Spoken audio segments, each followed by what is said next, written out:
man, that is so cool. Thank you so much. We have Andre LaFosse. Is it LaFosse or LaFosse? LaFosse. Okay, we have Andre LaFosse here. He and I have interacted for years through comments on videos, but first time we're actually talking. So, Andre, thanks so much for joining. Oh, my pleasure. Thank you for having me on. Yeah, and before we scheduled anything, I had actually saw a tweet from Chris Opperman who talked about how you were one of the greatest guitar players in the world.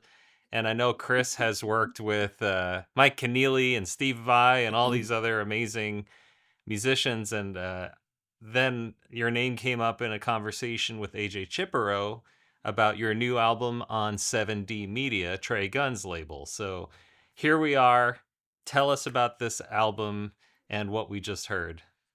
Well, what's just come out is an anthology called Entry Level, which covers about like 25 years of stuff, and I'm kind of cringing at the realization that that's how long I've been putting stuff out. But yeah, I first crossed paths with Trey. The first time I remember talking to Trey was he left a really nice post on my MySpace page. So that gives you some indication of how far back this goes. I think that was '06.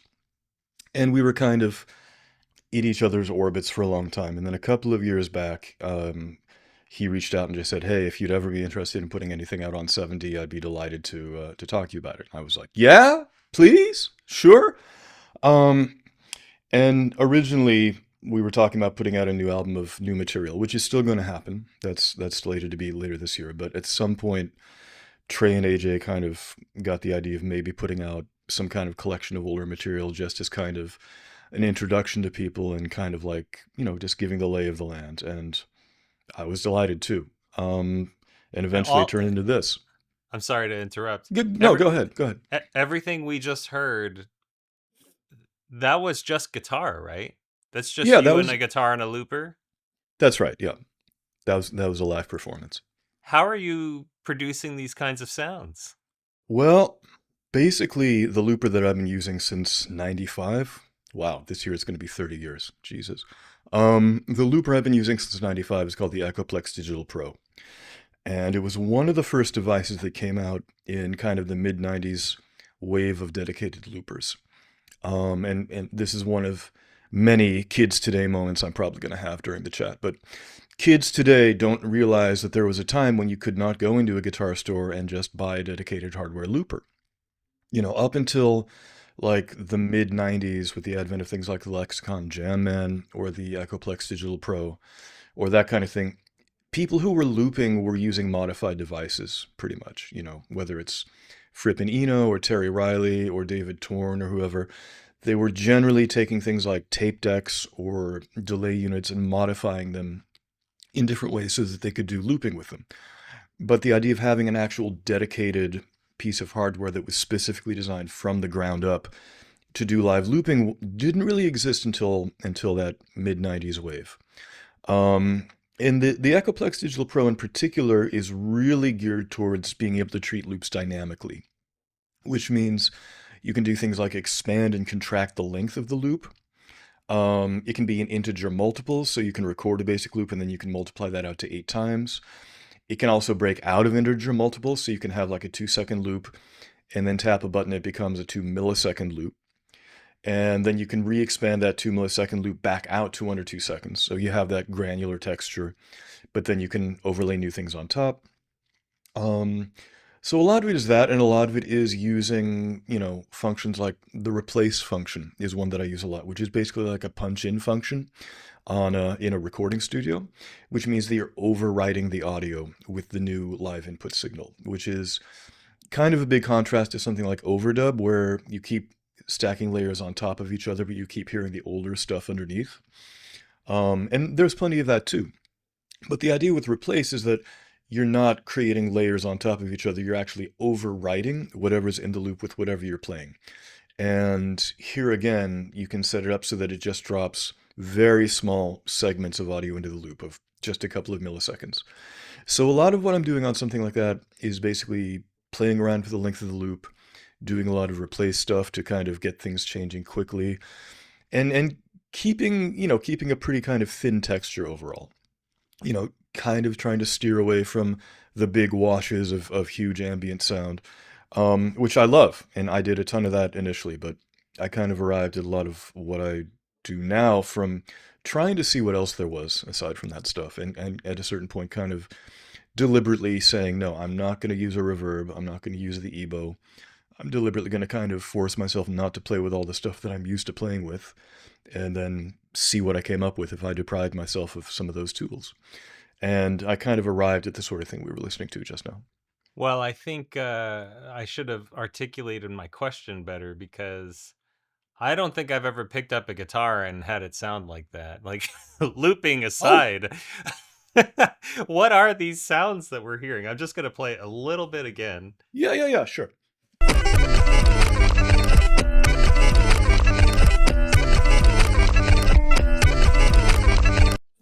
I hear kind of smacking of an open string with harmonics. Yeah, There's so, definitely backwards guitars, but uh-huh. there's just so much stuff happening. And I don't just mean layers, I mean the actual textural sounds that you're producing on an instrument are wild. Thank you. I mean, a lot of it, like you say, is just harmonics. I don't know if you can hear this very Yep. clearly. I don't have it, but, Yep. things like this. And I'm pretty sure I stole this directly from Jaco Pastorius. I think I saw him doing this in the Joni Mitchell concert video. I said, I'm doing that. So you're basically it's basically the same thing as doing like a squeal harmonic, a pitch squeal, Right. except that instead of using the pick in the side of the thumb, you're using a different finger there. And depending on where you play it along the length of the string, you pick up different harmonic overtones.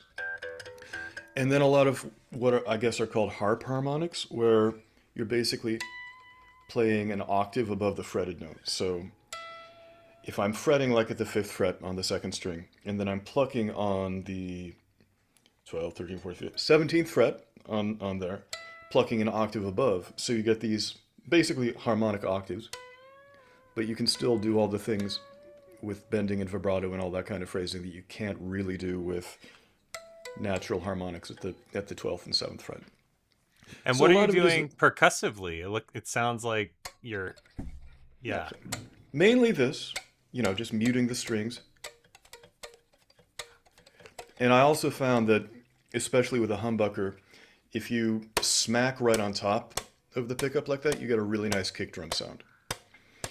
And occasionally things like this, you know, but just kind of thinking about different ways to squeeze different sorts of sounds out of it, I guess. And so it's a combination of different techniques, harmonics, different percussive things, and then also combining that with the things that you can do with the looper itself, like reversing it, playing it backwards, doing all the stuff we were talking about as far as overlaying new sounds, replacing sounds, expanding, contracting the length of the loop, and that kind of thing.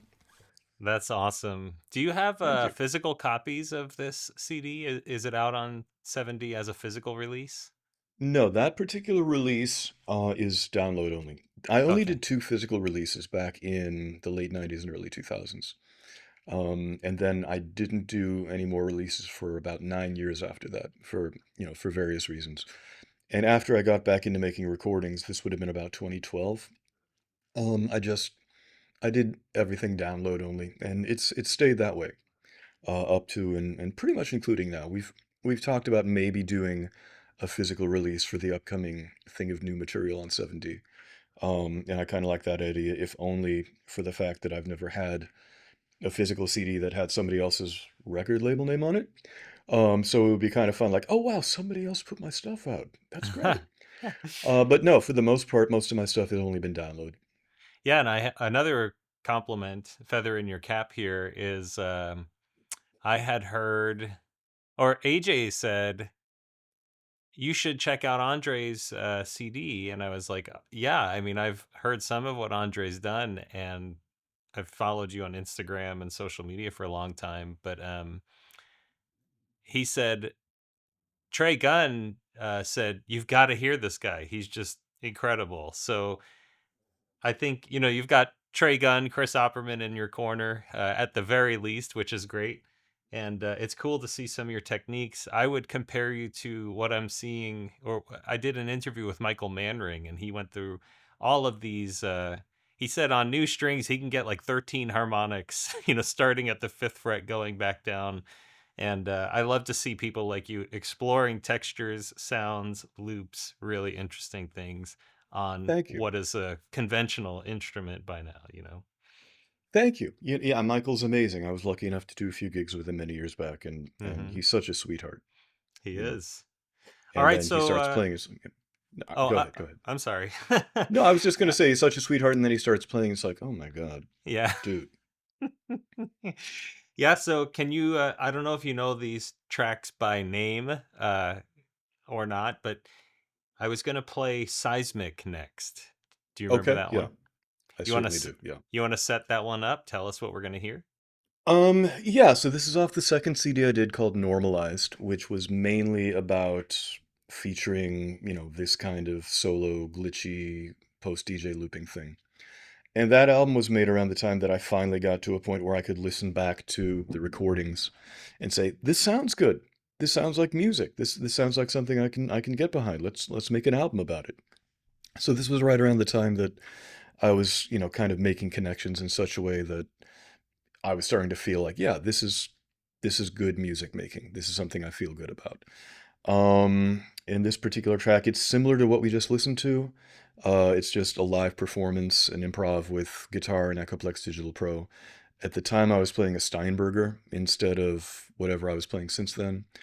But aside from that, basically the same thing, same hardware looper, same basic idea with techniques. It's a little more aggressive and a little more structurally oriented in terms of some of the functions that are being used. But I guess I will let the piece speak for itself in that regard. Yeah, I try to feature pieces that people might be able to latch on to in these interviews so that it's easier for them to go and buy the album, make it more Sure. desirable. So if you're listening and you enjoy this, I will the Bandcamp link will be down here somewhere on my screen, and you should go check that out. It'll also be in the video description. All right, let's listen to Seismic. All right.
Man, I love how funky your loops get. It's super fun, really great Thank you. grooves. What a Thank you cool very much. piece. Yeah. Thank you so much.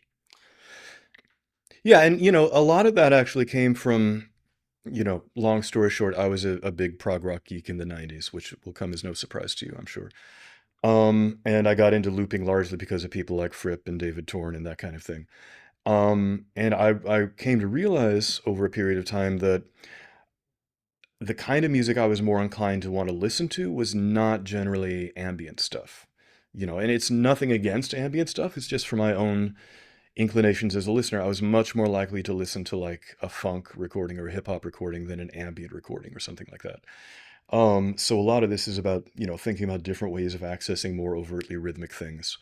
And using some of the both the hand techniques and the looper techniques we were talking about earlier to try and get more of like a percussive rhythmic thing happening. Yeah, so tell us about, your broader set of musical releases. This is a release, what we're listening to is one specifically being released by Bandcamp or by 7D on Bandcamp. But you have a whole catalog of music. Can you share what people might expect when they go through and listen on Bandcamp? Yeah, I think there's about 14 releases now, and it's about half and half between stuff that's really looping oriented and then stuff that's more kind of just purely guitar oriented. And that's something I've kind of bounced back and forth for as long as I've been making records. I mean, my very first CD there was looping on it, but it was very much like a guitar album with a capital G.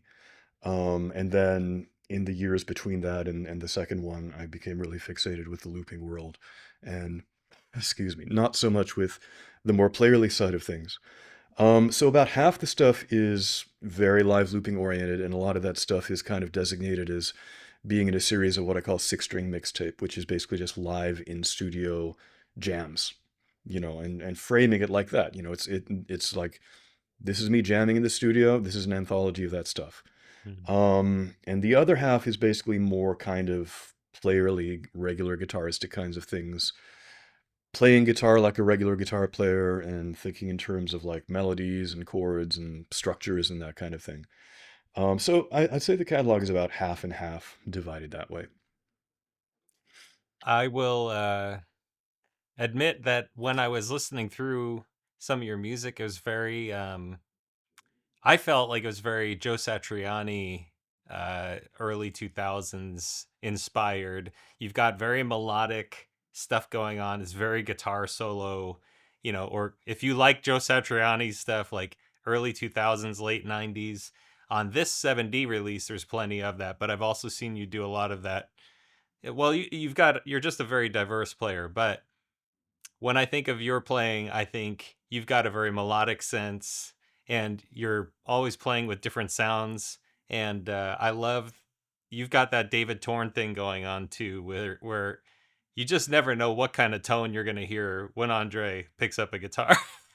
And David, sometimes you'll see a video from him and it's like, what on earth is happening? Yeah, yeah.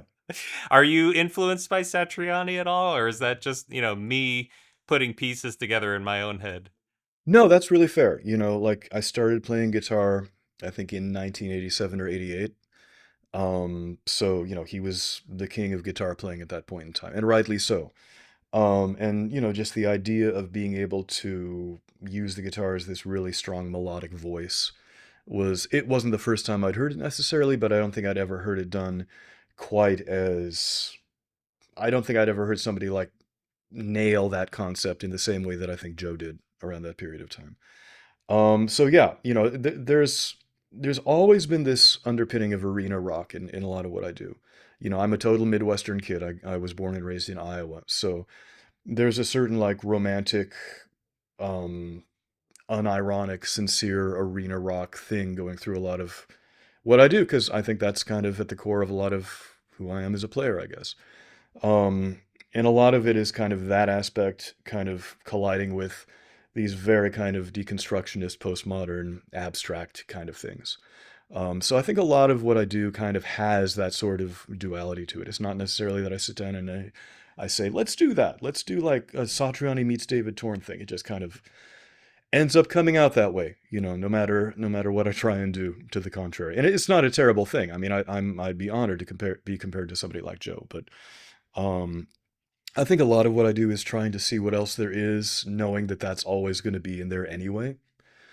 So kind of seeing how far I can stretch myself with the understanding and the acceptance that that's not gonna totally go away, nor should it. I don't think. Absolutely, absolutely. I'm very similar with my influences and who I grew up listening to. It's one of the challenges that I give myself is, okay, how do I make a song that does not sound like I have to really intentionally do that because every time I pick the guitar up, I'm like, oh my goodness, I'm just the amalgamation of the people that I grew up listening to. Sure. Well, we all are, and Yeah. it's interesting because the whole subject about finding an original voice and what does it mean to be original. There are a lot of different ways of approaching that. Oh yeah. But it's always going to sound like us, and it's always going to sound a little different. I think so. A lot of it just kind of comes down to how far we want to try and stretch ourselves and Yep. how much we just want to kind of embrace that aspect of ourselves. Totally agree. All right, Andre, what is your Bandcamp so people may find it, and and then I'll also share the 7D Media one. But what's your Sure. Bandcamp? My Bandcamp is Andre LaFosse, all one word, .bandcamp.com. About as meat and potatoes of a URL as you can get. Um, yeah, nothing fancy. There aren't a lot of other Andre LaFosses out there, so I didn't have to like differentiate myself too much. There's one trombone composer and performer from about 100 years ago named Andre LaFosse. So every now and then I'll get an email from a perplexed trombone student saying like, what's going on there? Are you a relation to him?" And I'm like, no, different guy. And 7D as part of what's going on right now, they've started carrying basically all my stuff, which is still kind of hard for me to wrap my head around, but they're carrying it on their Bandcamp page too, so that's also an option. That's great. All I right, agree. Andre, set us up with the final track, which is going to be Entry Level. Okay, yeah, this is a sneak preview of the new material, the new full-length recording that is coming out at some point down the road. And this track is kind of interesting because it makes a lot of use of a device called the hologram microcosm, which is actually a really popular, really widely used device. And that doesn't mean that you're not, it doesn't mean you're out of touch if you haven't heard of it. It's just that for pedal geeks and effect geeks, like that's one of kind of the definitive pedals of the early 2020s. Yeah. And it's interesting because most of what I do use is very kind of obscure looping devices. Um, and it turns out that the hologram lets you do things that are, I kind of think of it as like retro minimalist stuff, stuff that really reminds me of Philip Glass and Steve Reich and that kind of stuff. Very rhythmically oriented, but also kind of sequencing parts of the playing. So it'll like sample things that you play into, and then it kind of has internal cut and paste sequencers. So it will play your stuff back in fragments that are very rhythmically quantized, but also very unpredictable.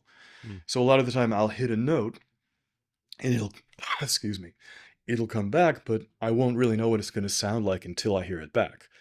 So it kind of feels like playing with another entity in a way, Mm. just because it imposes a lot more of its own kind of personality, I guess. It's not technically strictly an AI thing, but it definitely feels like it's taking your stuff and putting its own spin on it before it sends it back to you.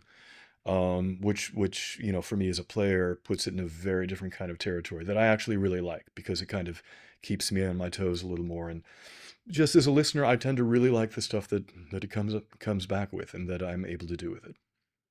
Right on. All right. Well, thank you again so much for joining us today, and I really appreciate you sharing your music with the world. Thanks, Trey and Andre or AJ, for finding Andre's music and sharing it on 7D. And yeah, go to the URL, go buy and support Andre LaFosse and his wonderful music journey. Thank you so much. No problem. All right, here's Entry Level, and that'll be a wrap. Alrighty.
right, I'm going to fade it out